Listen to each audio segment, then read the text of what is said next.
The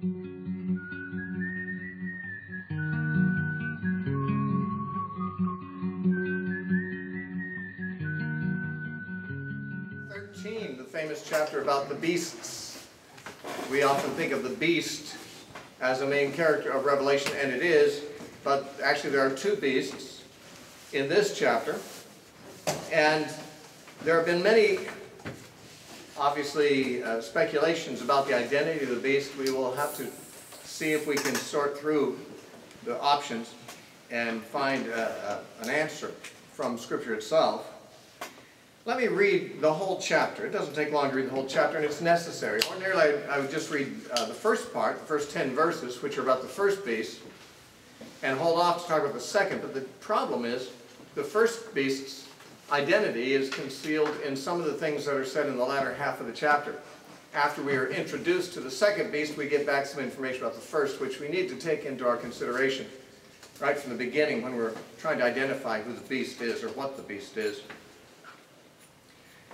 Then I stood on the sand of the sea, and I saw a beast rising up out of the sea, having 7 heads and 10 horns.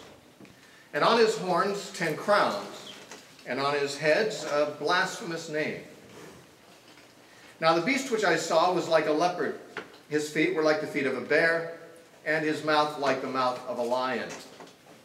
And the dragon gave him his power, his throne, and great authority. I saw one of his heads as if it had been mortally wounded, and his deadly wound was healed. And all the world marveled and followed the beast. So they worshipped the dragon who gave authority to the beast, and they worshipped the beast, saying, "Who is like the beast? Who is able to make war with him?" And he was given a mouth speaking great things and blasphemies, and he was given authority to continue for 42 months. Then he opened his mouth in blasphemy against God, to blaspheme his name, his tabernacle, and those who dwell in heaven. And it was granted to him to make war with the saints and to overcome them. And authority was given him over every tribe, tongue, and nation. And all who dwell on the earth will worship him, whose names have not been written in the book of life of the Lamb slain from the foundation of the world. If anyone has an ear, let him hear. He who leads into captivity shall go into captivity. He who kills with the sword must be killed with the sword. Here is the patience and the faith of the saints. Then I saw another beast coming up out of the earth, and he had 2 horns like a lamb and spoke like a dragon. And he exercises all the authority of the first beast in his presence, and causes the earth and those who dwell in it to worship the first beast whose deadly wound was healed. He performs great signs, so that he even makes fire come down from heaven on earth in the sight of men. And he deceives those who dwell on the earth by those signs which he was granted to do in the sight of the beast, telling those who dwell on the earth to make an image of the beast who was wounded by the sword and lived. He was granted power to give breath to the image of the beast, that the image of the beast should both speak and cause as many as would not worship the image of the beast to be killed. And he causes all, both small and great, rich and poor, free and slave, to receive a mark on the right hand or on their foreheads, and that no one may buy or sell except one who has the mark or the name of the beast or the number of his name. Here is wisdom. Let him who has understanding calculate the number of the beast, for it is the number of a man. His number is 666. Now, the beasts, what are they? Who are they? When are they? Of course, the most popular view that's popularized in Christian movies and popular novels and things like that, and fiction, prophecy fiction and so forth in the popular evangelical culture, is that the beast is called the Antichrist. Now, the word Antichrist is not found anywhere in the book of Revelation, and therefore the beast is not referred to by that name. Actually, the word Antichrist isn't found either in the book of Daniel, in the Olivet Discourse, in any of the epistles of Paul, nor in the book of Revelation. The only place the word Antichrist is found is in the short epistles of John.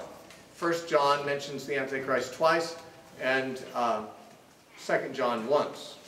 And in 1 John we simply are told that whoever denies that Jesus is the Christ, the same is Antichrist. So anyone who denies Jesus being the Christ is Antichrist, and therefore Antichrist is generic, not reference to an individual. So the Bible nowhere never uses the term Antichrist to speak of one particular individual. Nonetheless, if this beast is persecuting the saints and blaspheming God and his tabernacle and those who dwell in heaven, then he certainly would be against Christ and therefore could qualify as Antichrist, but to call the beast the Antichrist is misleading. It's to use the word Antichrist in a sense that the Bible never uses it. It's better simply to go with what it says here, the beast. Now, in the popular parlance, the beast is a future Antichrist who will arise in the tribulation period and will continue for 3.5 years to be a menace to the world and especially to the Christians.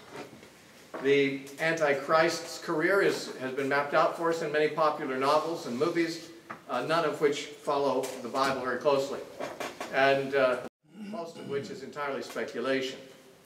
Nonetheless, I think even among non-Christians, the idea of a future beast or future Antichrist and the number 666 is a fairly common concept in our culture of a future big brother type of leader, somebody who's a dictator, a tyrant, who rules over the whole world politically. And the second beast is generally understood to be a religious leader because in the later references to this second beast in Revelation, he is always referred to as the false prophet. Here we don't have the expression false prophet used, it's just another beast. But we do find him referred to as the false prophet. For example, in chapter 16, verse 13, it says, "And I saw 3 unclean spirits like frogs coming out of the mouth of the dragon, out of the mouth of the beast, and out of the mouth of the false prophet." And likewise in chapter 19, at the end of the book, in verse 20 it says, in chapter 19 and verse 20, "Then the beast was captured, and with him the false prophet, who worked signs in his presence." So it's very clear the false prophet is the same one as the second beast, because we were told in chapter 13, verse 13, well, actually the whole section here, but in the presence or in the sight of the first beast, verse 14, "This second beast deceives those who dwell on the earth by those signs which he was granted to in the sight of the beast." So this second beast is the one called the false prophet, who works signs in the presence of the first beast. Likewise in chapter 20 of Revelation in verse 10, it says, "The devil who deceived them was cast into the lake of fire and brimstone, where the beast and the false prophet are." So 3 times this second beast is called the false prophet. Being a prophet suggests religious in nature. And the beast himself, the first beast, is almost always regarded to be a political figure. So we have a political and a religious imagery here. So one of the most popular scenarios for the dispensational view is that after the church is raptured, if one believes in a pre-tribulation rapture, or even if one believes in the mid-tribulation rapture, this beast, this political leader, will rise. Many people say he will rise out of a 10-nation confederacy in Europe. Where do they get that? Well, there's no reference to a 10-nation confederacy in Europe. However, this beast does have 10 horns. And we are told in chapter 17 that the 10 horns, chapter 17, verse 16, "The 10 horns which you saw in the beast, these will hate the harlot, make her desolate." I guess I should have looked earlier here. Verse 12, 17:12, "And the 10 horns which you saw are 10 kings, who have received no kingdom as yet, but they receive authority for 1 hour as kings with the beast." So 10 kings, 10 horns.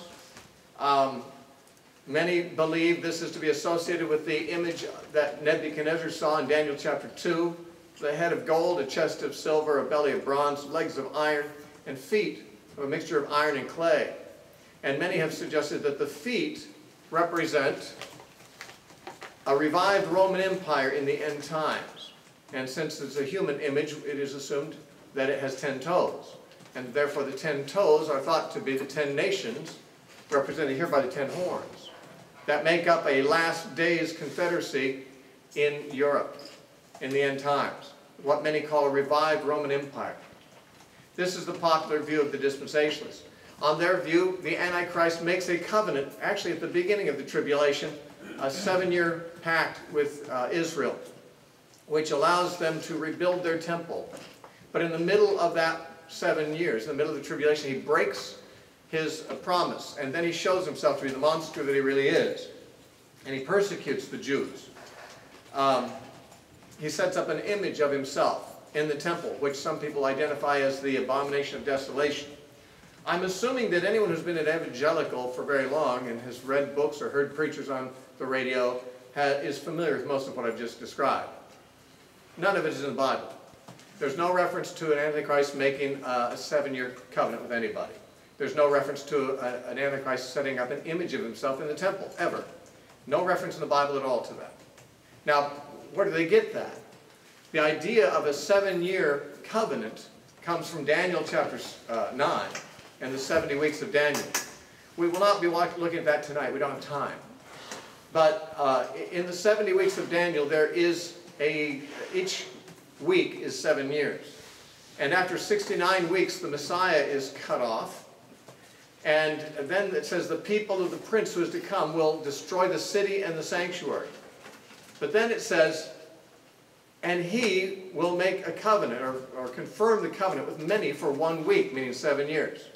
But in the midst of the week, he shall cause the sacrifice and offerings to cease. This he, in Daniel 9, is thought to be the Antichrist by dispensational teachers. However, there is no reference to the Antichrist anywhere else in that chapter. Therefore, it would seem strange for the word he, a pronoun, to refer to somebody who has never been mentioned previously. He usually refers back to an antecedent noun. And the antecedent noun in Daniel 9 is the Messiah. One only has to look and see. There is no reference to an Antichrist in Daniel 9, but there is, prior to this word he, twice in the previous 2 verses, the Messiah is mentioned. Therefore, the most natural understanding is the Messiah makes the covenant with many for 7 years, which would be at the beginning of his ministry. But it says in the midst of the week, that is after 3.5 years, he brings an end to the sacrificial system. That Jesus did, of course, when he died. His death brought an end to the sacrificial system, and therefore in the midst of the week he caused the sacrifice and offerings to cease. That is, as a legitimate means of worshiping God. Now, therefore there is no reference to an Antichrist in Daniel 9, or the only covenant of 7 years mentioned is the one that the Messiah makes in Daniel 9. And what about this idea of setting up an image of himself in the temple, rebuilt temple? Well, this is what the dispensationalists say is what causes the sacrifices and offerings to cease. They believe the Antichrist has made the covenant for 7 years, and in the middle of that week, 3.5 years, he causes the sacrificial practices to stop by defiling the temple as Antiochus Epiphanes did in 168 BC. Antiochus Epiphanes, you know, sacrificed a pig in the temple in Jerusalem, defiling it, and that brought an end temporarily to the sacrificial system until the Jews could overthrow Antiochus and rededicate the temple, which is what Hanukkah is all about. But the point is, there is no reference in the Bible to the beast setting up an image of himself in the temple. So where do they get that? There are 2 verses, 2 places, one in 2 Thessalonians 2 and one in this chapter, that they merge, although it's not obvious that the 2 chapters are talking about the same person, nor about the same subject. In this chapter we read, the second beast causes an image of the first beast to be made, in verse 15. He was granted power to give breath to the image of the first beast, which he made in verse 14, and to require all people to worship the image of the beast. So, okay, we have got an image of the beast, and everybody's supposed to worship him, but there's no reference to a temple, there's no reference to Jerusalem, there's no reference to anything like that. We've got an image, for all we know it might be in New York City or Rome or Zimbabwe, we don't know where the image is, but the image is created and everyone has to worship it. There's no reference to Jerusalem or the temple. However, if you turn over to 2 Thessalonians, chapter 2, we have Paul's discussion about somebody that he refers to as the son of perdition and the man of lawlessness. Now, dispensationalists identify this character with the Antichrist also. That is, dispensationalists believe that the man of lawlessness that Paul talks about in 2 Thessalonians 2 is also the first beast of Revelation 13. There's no obvious warrant for this identification. Both of them are bad, and I guess that they have in common, and therefore one could say that. But there's really nothing in 2 Thessalonians that ties the man of lawlessness with the beast of Revelation. And in my opinion, they are not identical. But on the assumption that they are, it is said about the man of lawlessness that it says in verse 4, he opposes and exalts himself above all that is called God or that is worshipped, so that he sits as God in the temple of God, showing himself that he is God. It is this verse combined with chapter 13 and verse 14 of Revelation that causes people to say he's going to put an image of himself in the temple. You've got an image, sure, in chapter 13 of Revelation. No temple, though. Here you have a temple, but no image. Here the man of sin sits himself in the temple of God. No image is mentioned. Now, furthermore, this mention of the temple of God need not imply that there is going to be a rebuilt Jewish temple. This idea that the Jews are going to rebuild the temple and they're going to do so with the permission of a future Antichrist, and then he's going to betray them by putting his image in the temple, is all a fabrication come up with that kind of sticks verses on miscellaneous subjects into different places in a timeline that makes sense to some people. It made sense to me for many years. I taught it myself. That's why I'm able to teach it now, although I don't believe it. But I know it like the back of my hand. I taught it for many years. That's what dispensationalists teach, and I was a dispensationalist for many years. But what happened is I decided to ask myself whether there was a biblical basis for any of these things. And when I looked for the actual basis, I was shocked to find how much assumption was being made and things were added. For example, like I said, 2 Thessalonians doesn't mention anything about an image. It mentions a man sitting in the temple. No image is ever mentioned as being in a temple in the New Testament. However, we should understand too that when Paul uses the expression temple of God, he is not referring to a Jewish temple in Jerusalem.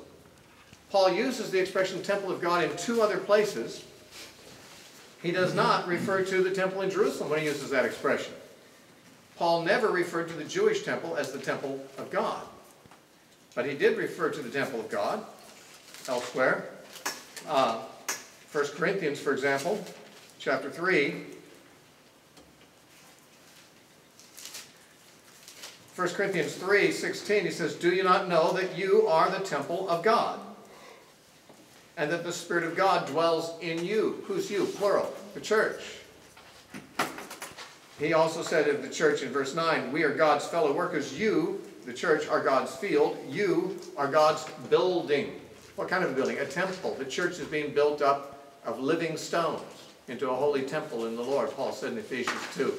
And here he says, you, the church, are the temple of God. That's the same phrase he uses in 2 Thessalonians. Then in 2 Corinthians, chapter 6,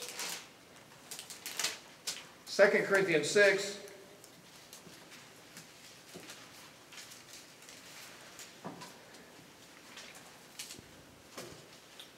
he says in verse 16, "What agreement has the temple of God with idols? For you are the temple of the living God." Now when he says the temple of God, he means you, the church. What does the temple of God have in agreement with idols? You are the temple of God. You're the temple of the living God, the church. So 3 times in Paul's writings he uses the term temple of God. Twice he clearly identifies the temple of God as the church. The other time he does not say whether it's the church or something else. But it's already Paul's established usage to refer to the church as the temple of God. And therefore to say that man of sin sits in the temple of God coming from Paul as it does, would more likely mean he sits in the church than in a rebuilt temple in Jerusalem, which never is called a temple of God, and is never predicted to be rebuilt. Not in the New Testament, it is not. So, all the things we've been told, when you go looking for them in the Bible, are extremely difficult or impossible to find. In fact, the very suggestion that this beast is a future entity arising in the end times is extremely hard to justify, especially in view of the fact that John told his readers that he's writing about things that must shortly come to pass. Of course, we did decide, or at least I did in my teaching, I've shared with you, that chapters 11, 12, and 13, which contain references to this period of 42 months, or 1,260 days, frequently repeated in those 3 chapters, that refers to things through the entire age of the church. We deduce that partly from the fact that chapter 11 of Revelation, in verse 2, said that the Gentiles will tread Jerusalem underfoot for 42 months. That's the same length of time the beast blasphemes here. Revelation 11:2. But we also cross-reference that with Luke 21:23, where Jesus said, Jerusalem will be trodden underfoot by the Gentiles until the times of the Gentiles are fulfilled. So that the 42 months appears to be shorthand for and symbolic for the times of the Gentiles, however long those may last. My suggestion, and we won't go over it again, not the reasons again, we've done that more than once already in this series. I believe the 42 months, so-called 3.5 years, is a symbolic number. And what it refers to, symbolically, is the period from AD 70, when the temple, in fact, was destroyed, until the end of the world, when the 7th trumpet sounds and the kingdoms of this world become the kingdoms of our Lord and of His Christ. That's my thesis, which you are welcome to reject in favor of a better one if you have one. But that is my position, and therefore the beast who blasphemes for 42 months would be some entity that endures the entire period of time that we're calling the church age, or the times of the Gentiles, as Jesus referred to it. This means that I don't agree with preterists on this either. Although, as you know, I'm a partial preterist with reference to Revelation. I believe parts of the book of Revelation are about things that happened in AD 70. In fact, I think the majority of the book is on that subject. But the section in the middle that we're looking at now, I believe, is an exception. And it's looking at the longer view from 70 AD till the end of the world, and looking at features of that. So I don't, like some people do, identify the beast with some character in the 1st century. I sort of do, but not exactly. Now, if that sounds waffly, let me give you what I'm saying here. Let's look at the beast and see who he is, and we can tell you why I take the view I do. Chapter 13 begins, "Then I stood on the sand of the sea." Now that's the King James and the New King James say I. The Alexandrian text says he, meaning the dragon who was last mentioned, who in chapter 12 verse 17 had gone to make war with the woman and the rest of her seed, who have the testimony of Jesus and who keep the commandments of God. That he, the dragon, stood on the sand of the sea and apparently beckoned this creature out of the sea to be an ally in his war against the saints. He beckons 2 allies, one from the sea, which is the first beast, the other from the land, which is the second beast, as verse 11 says. I then saw another beast coming up out of the earth. So you've got a beast from the sea and a beast from the earth. These are allies of the dragon. They are thrown into the lake of fire together. The 3 of them have 3 evil spirits like frogs come out of their mouths, and they work together in concert.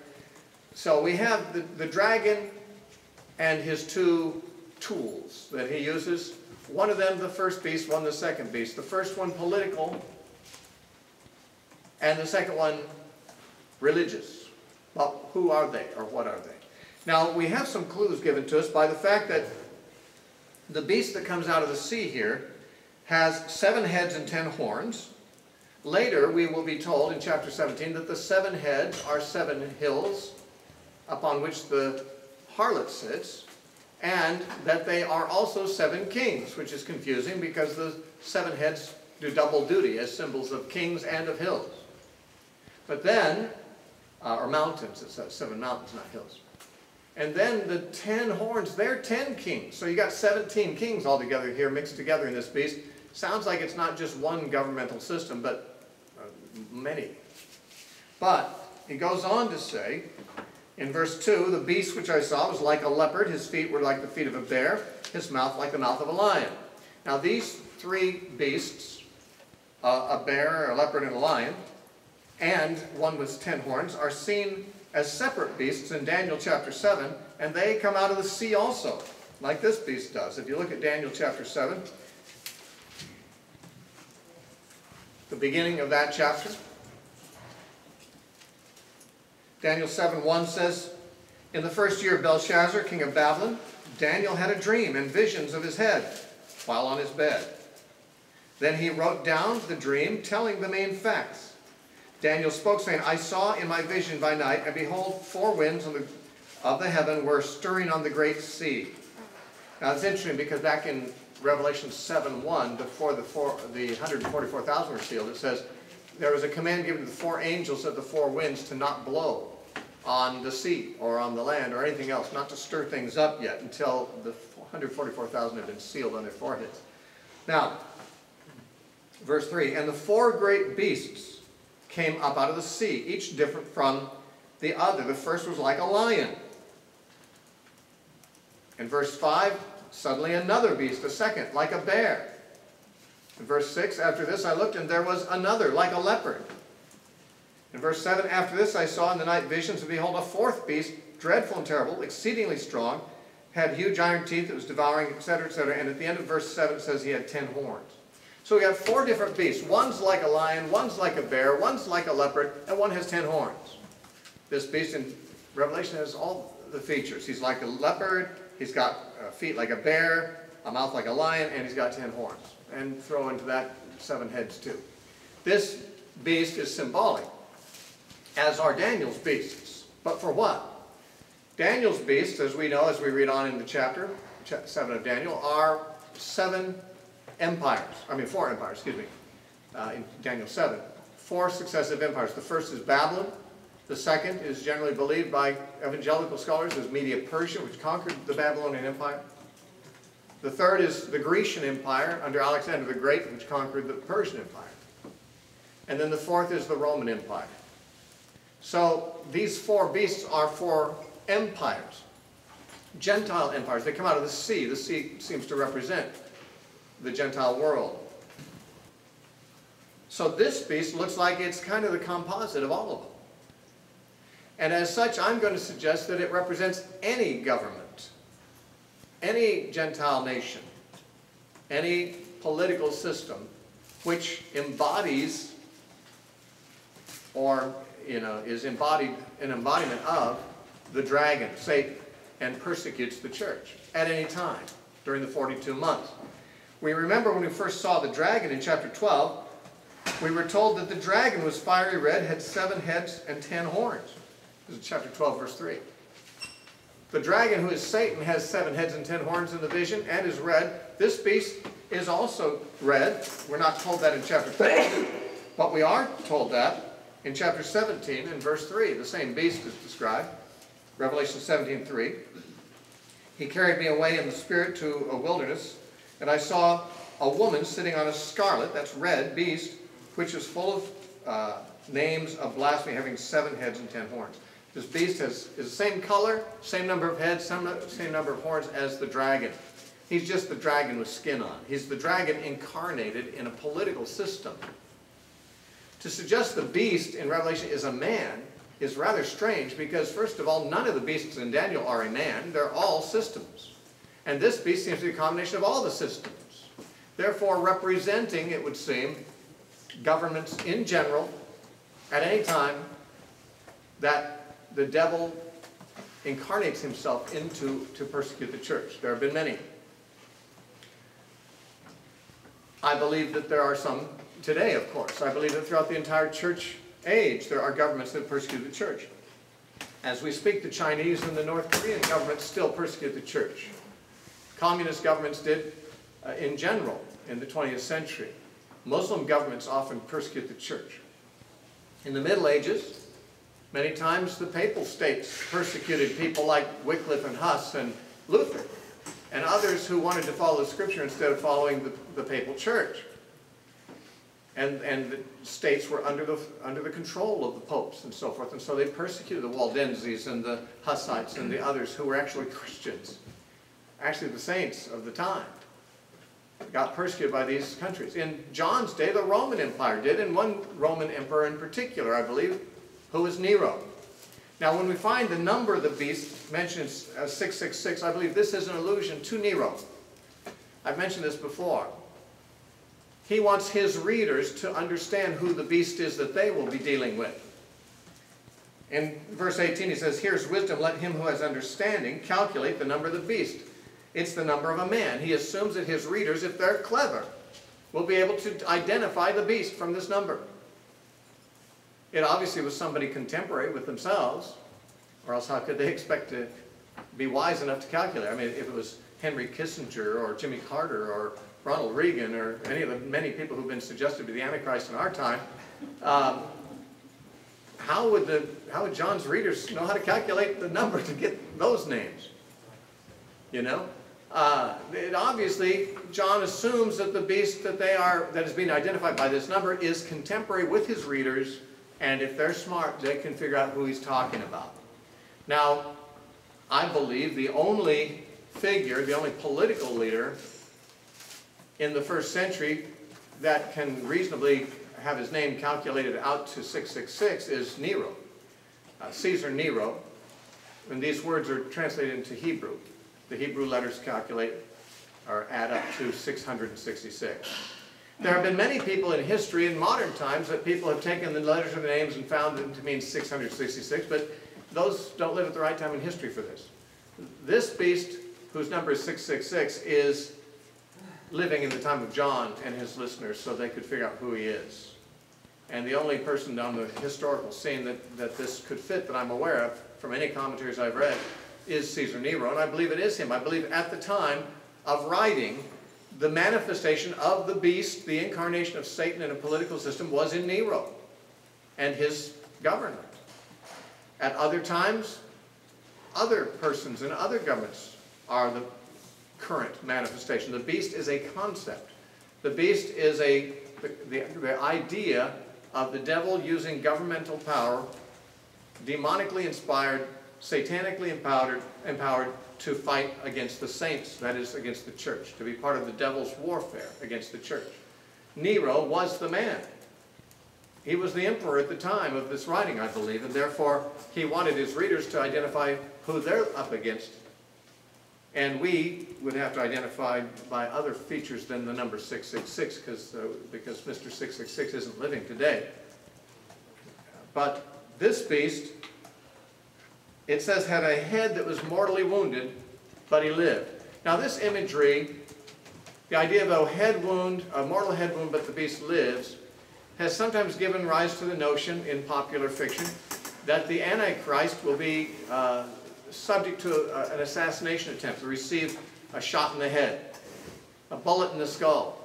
This made a lot of people think at one time that John F. Kennedy was the Antichrist. I remember after John Kennedy was killed, many prophecy teachers suggested that he's not really dead, or if he is, he's going to come back, and everyone would marvel because he's received a fatal head wound, and he'll come back. I know that the Left Behind novels, although I have not read them, I've heard they have an Antichrist figure who gets, I guess, assassinated or shot, and he recovers, and everyone marvels at that. This is the typical dispensational scenario. The beast is an individual man, he gets shot in the head, he comes back to life, everyone marvels and worships him. However, that doesn't really fit what the imagery here is. We don't have any beast dying here and coming back. We have a beast that has 7 heads. One of the heads gets a mortal head wound, but it's got 6 good heads left. It doesn't die. There's no death of the beast in this. As a matter of fact, it specifically says at the end of verse 14 that the beast, it says he's the beast who was wounded by the sword and lived. Not by a bullet, apparently, but by a sword. But though he was wounded, he lived on. He didn't die. Why would he? He only lost one of his 7 heads. There's 6 more good heads to go. So the beast isn't an individual man who gets a head wound. It's a concept that one government goes down, but there's plenty of them where that came from. The devil raises up a government to persecute the saints. That government has its career, and then it eventually passes into history. It disappears, but the beast never goes away. The beast reappears. It's got many more heads to go.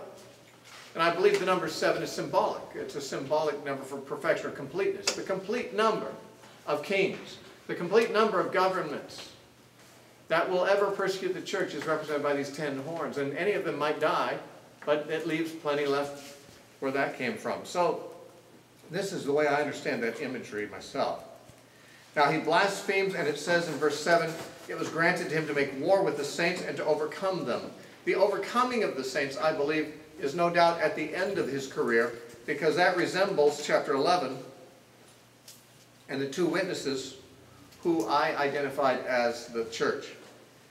And in chapter 11, verse 7 says, now when they finish their testimony, the beast that ascends out of the bottomless pit.